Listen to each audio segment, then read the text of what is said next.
All right, welcome. This is not episode 6. I guess this is kind of like 5.5. It's just me, Seth, of course, and Yasin today. Bo is not with us because he's kind of sick. And Bo, if you're listening, I hope you feel better, man.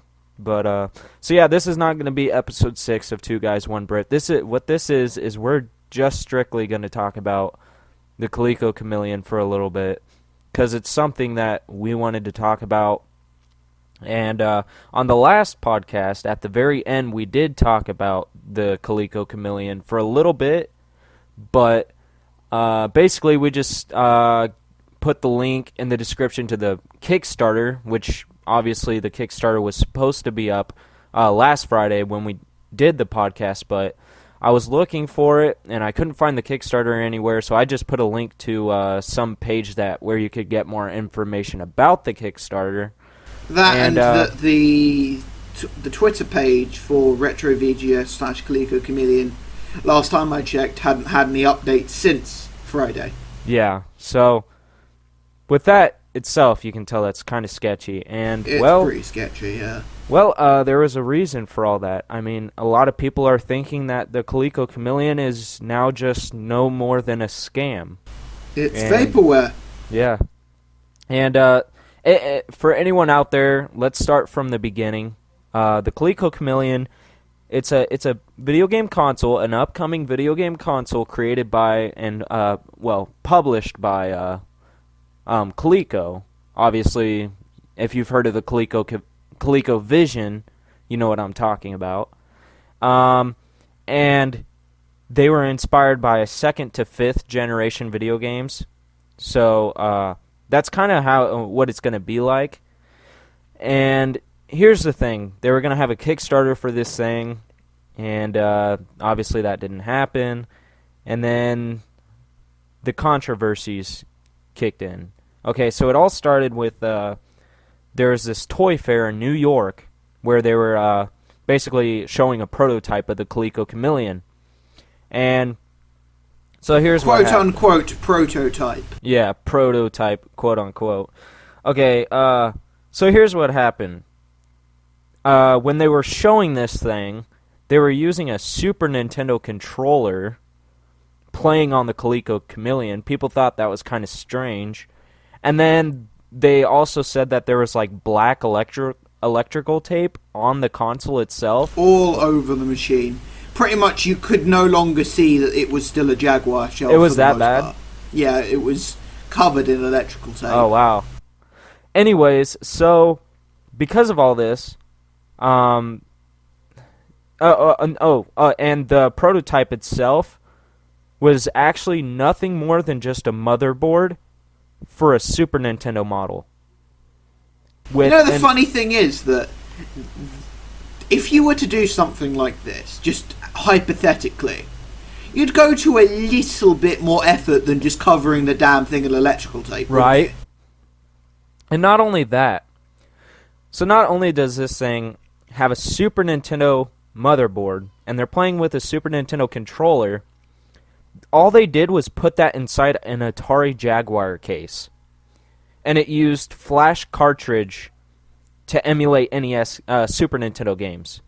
It wasn't even emulation. It was a Super Nintendo flash cart plugged into a Super Nintendo. So it was a Super Nintendo. Right, it was basically just a Super Nintendo. That's all it was. And so they lied about it. And then there was a second prototype that they made. Prototype Mark II, we'll call it. Yeah. And for this Mark II, after finding they found for the new prototype that there was another fake. It was another fake because they found a motherboard which was nothing more than just a capture card rather than a game console motherboard. Yeah, it was in fact, I own a capture card very similar to that for an old PC. It was basically one of those... Do you remember those TV tuner machines? The ones you used to plug into your PC? Right, yeah. And you plug an aerial in and you could watch TV. It was pretty much one of those that would plug into the inside of your PC. And hook, line, and sinker, it was the same thing. They did it side by side comparison. All the capacitors, all the chips, even the quote unquote cartridge slot was in the same place. Yeah. So Retro VGS on their Facebook page, they showed a picture of the new prototype, which was this capture card, and people recognized it and knew that it was not a game console motherboard, just a capture card motherboard. Yeah, because believe it or not, a CPU with the capability to emulate some of the consoles they were hoping would need a fan attached to it, wouldn't it? Oh yeah, you're not going to be running that thing without any kind of cooling whatsoever.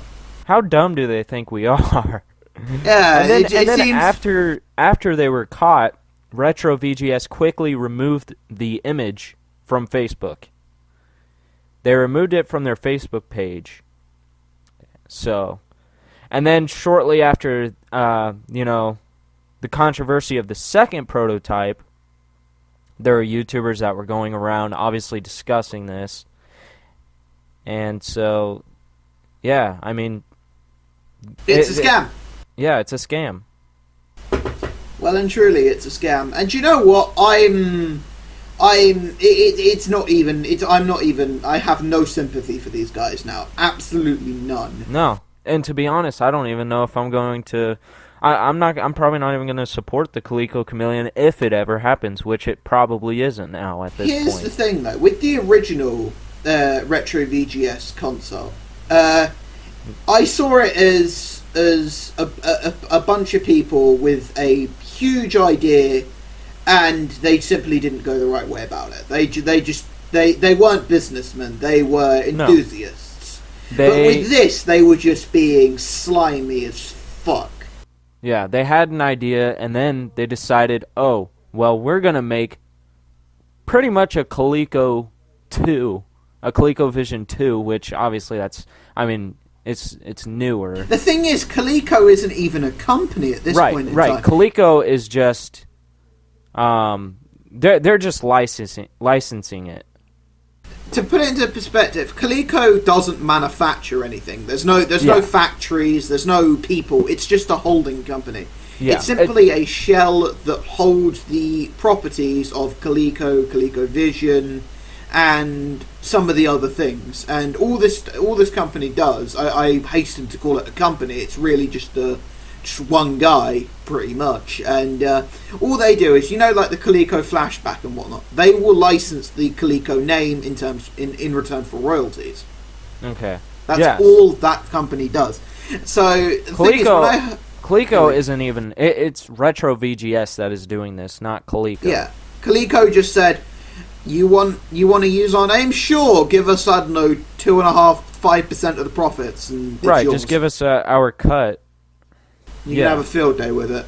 Which is a good idea because, this will help promote it. However, it's nothing. It's nothing more than a Super Nintendo.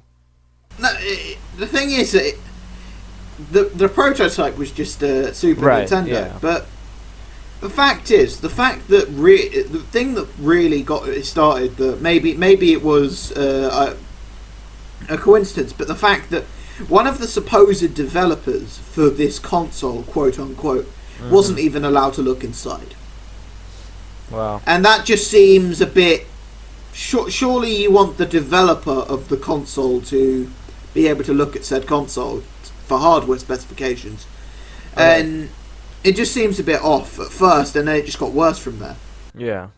So Coleco, on March 2nd, 2 days ago, Coleco released a statement on Facebook about the controversy of the prototypes. Coleco or Retro VGS? Coleco. Oh, okay. Coleco said, Coleco demands that prototype units must be inspected by independent engineers and have stated that they will pull their name and support from the project if the controversial allegations turn out to be true. That's what Coleco said about it. Well, Coleco's done the right thing there. Yes. They've decided, oh shit, this isn't going to go well. Let's skedaddle the fuck out of here. Yeah, and I don't blame them. Coleco should go back to selling flashbacks. Flashback is great. Yes, actually, I have the Intellivision and ColecoVision flashback consoles. They are great consoles, along with, of course, the Atari flashback, the one, the only OG. I do not have the Atari flashback only because I have the actual Atari 2600. Yeah, you don't need a flashback. Yeah. Even though, strangely enough, certain flashback models can be hard rigged to That's what actually I've heard play. as well. Yeah, you to actually play Atari cartridges, which is pretty damn cool. If you were to cut out like a hole and insert the chip to place the cartridge in it, I mean, there's a way you could get it. Yeah, I'm always tempted to open up my flashback to have a gander at see if I can retrofit a cartridge slot in, but I don't have a 2600 to get said cartridge slot, so I think I'm a bit in the dust there. Yeah. Well. Anyway, so we were off topic again. Wow, we are really good at this. Yeah, we are. We do that often, don't we, Yasin? Yeah, it's pretty damn good. Yeah. Let me sit here and drink some beer one moment. There you go. So then. So, the Coleco Chameleon, guys. Complete travesty. It is a tragedy, travesty, whatever you want to call it. It's a piece of shit run by some slimy motherfuckers. Slimy. They're slimy. slimier than a slug. They're slimier than Boogerman. Goddamn Boogerman! What a game. Yeah. Have you ever heard of Boogerman? Boogerman. Boogerman for the Mega Drive / Super Nintendo. No. It's really, really cool.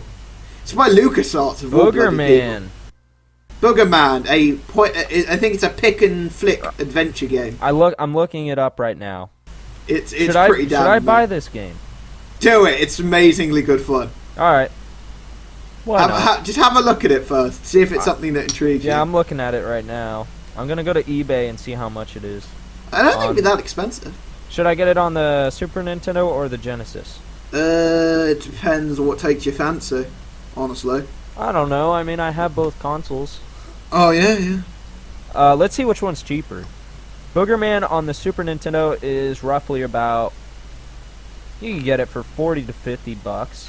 Fucking hell, it's that expensive. Jesus. Yeah. On the Genesis, it is a lot cheaper. It's it's a lot more common on the Genesis. $15 to $25. Boxed complete or just yes, cartridge? Box included. Well, of course, it's a Genesis Mega Drive game. If it doesn't have the box, it's worth jack shit. However, there are a lot of games that are on the Super Nintendo and the Genesis, but the gameplay's different. No, with Boogerman, it's the same game. It's the same game. Yeah. Okay. Well, then again, I played very little, if any, of the Super Nintendo version of it. But regardless, well, how do we get to this? I don't know. Fucking hell, this is good shit. 10 out of 10. I'd watch this. Yeah. Anyways, I don't know. What else do you have to say about the Chameleon? Not a lot, really. I think it was... At first, it seemed like an interesting concept. A concept that I could probably put some money behind. But then it just... I don't know. I feel like it got the crowdfunding sickness that a lot of things get. Yeah. So it's pretty much...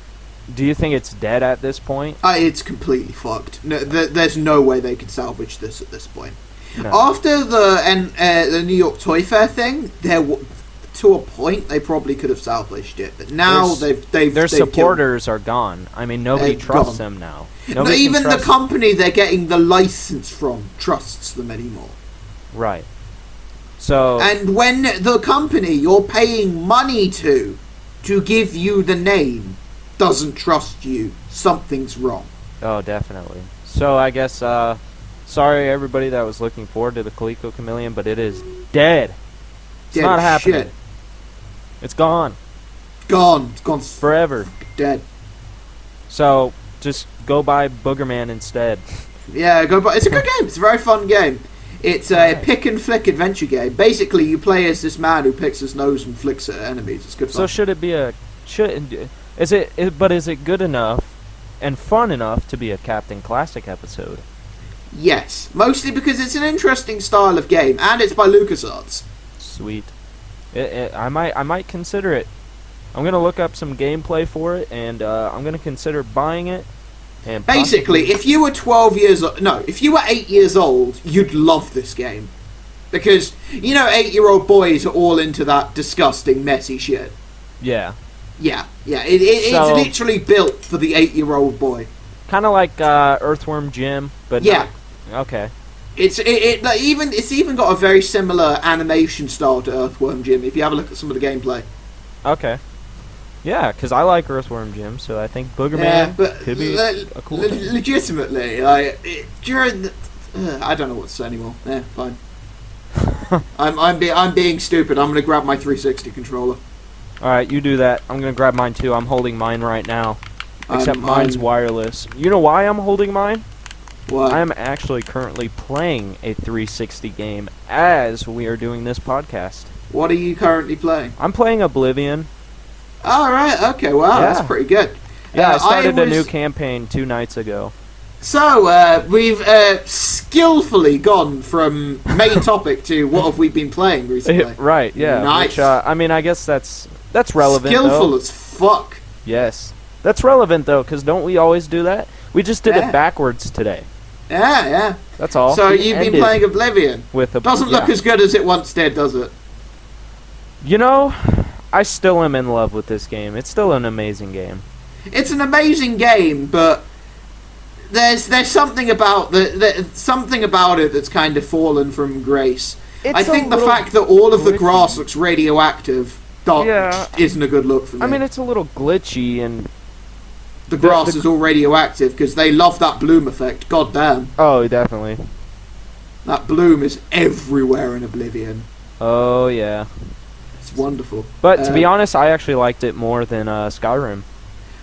Dear, I haven't played a lot of Skyrim, so I couldn't say neither here nor there, but I think I thought Oblivion was great. Skyrim wasn't as good as Oblivion, in my opinion.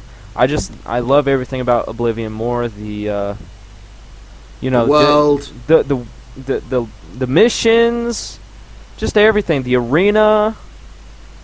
And the fact is that it was during that era when we knew we were going next gen. Yeah, that's true. Do you know what I mean? Because there were games like Oblivion was coming out, GTA 4 was coming out. What else was going?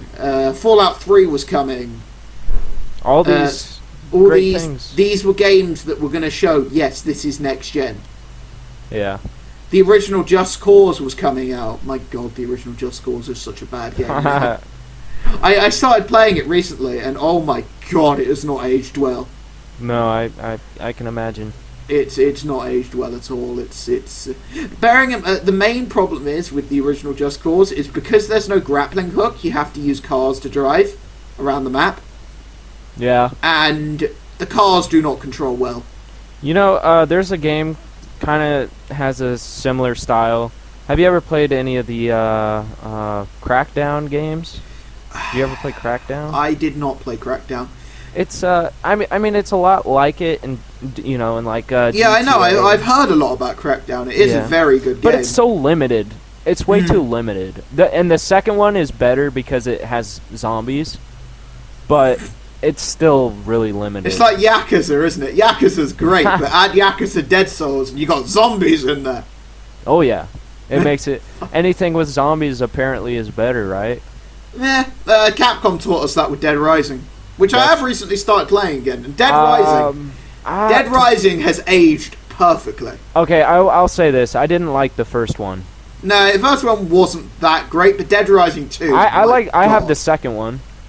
Dead Rising 2 has aged perfectly. I love that game, even now. I have 2 versions of it. I have the original Dead Rising 2, and then I have the Dead Rising 2 off the record. Yep, as do I.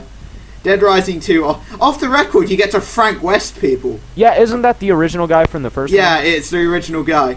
It's where the phrase, you just got Frank Wested, comes from. Yeah. Fucking Frank Wested. However, they made Chuck Green like Chuck Norris. Like, what would Chuck do? What would Chuck do? It's an important question. It is. Put Chuck Norris into Dead Rising. What would Chuck do? Yeah. It's What an would he interesting do? question. He'd probably do. I don't know. It's hard to. His third fist in his chin would punch all the zombies to death. Oh yeah. Yeah. Is it true that he has a third fist in his beard? The rumors are saying signs point to yes. I mean, Yeah. it seems like at this point it may be true. We might as well just start believing it. Pretty terrifying to think, isn't it? Yep. I don't You know. walk up to him and he fucking punches you. And, Yeah. oh dear. But yeah, Dead Rising 1 hasn't aged well. No. Oh no. Because I couldn't play very much of it because it's a 360 only game, if I remember correctly. You might be right. Yeah, I think it was a 360 exclusive. But it's a fun game, but it's just not aged very well. The camera's a bit glitchy, and the zombies, while there's lots and lots of zombies, they don't look good.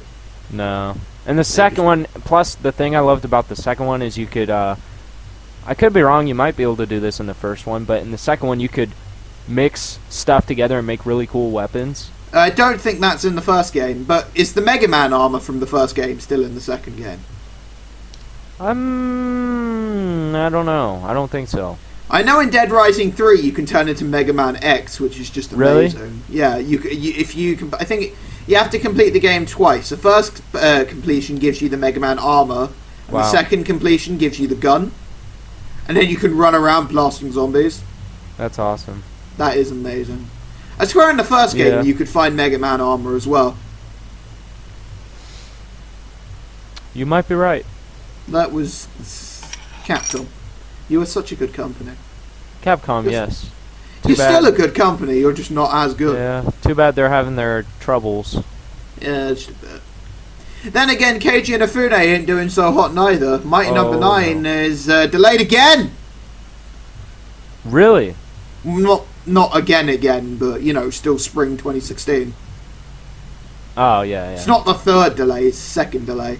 But the point still stands is that a game with that much funding should not have been delayed twice. Right, no, definitely not. Not at all.